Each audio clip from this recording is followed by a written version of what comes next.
Resurrection. 1.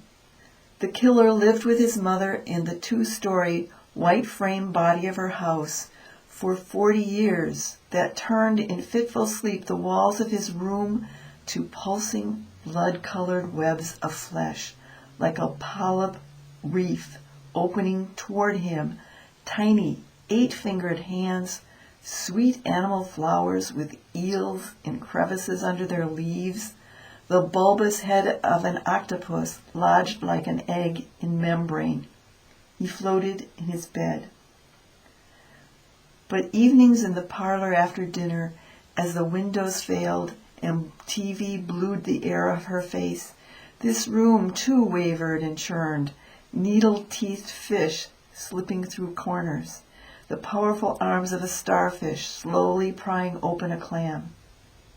It was the pair's silence and blue water odor of evening in Paris he'd given at Christmas each year that thrust his head into geographics where giant anacondas roped, stopped, alive in the camera, were carried endlessly to the ceremonial kill.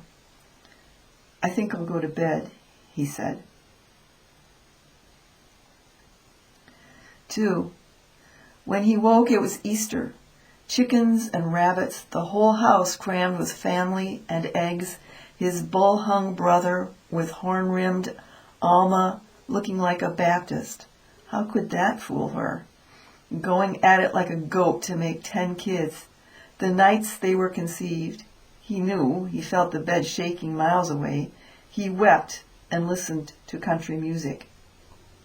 Green and purple paper grass from Easter baskets, like bright seaweed strewn all over the house, caught on his shoes. He waded through giggling screams of laughter, games of butting eggs point to point like a man thigh-deep in mud. He got his 4 guns from the bedroom and laid them beside him on the parlor couch. After sitting 3 hours in blood-spattered shoes, he phoned the police. "It looks like there's been a shooting here." 3 hours. The lamplight of Sunday evening. The calm, shadowy corners of rooms. Now the silence loves him. Quiet bodies in parlor, kitchen, tranquilly bleeding. He walks dreamily into and out of pools of blood, baptizing his feet, and sits on the bed in his room. He smiles. His head is completely empty and dry as a desert prophet's mouth.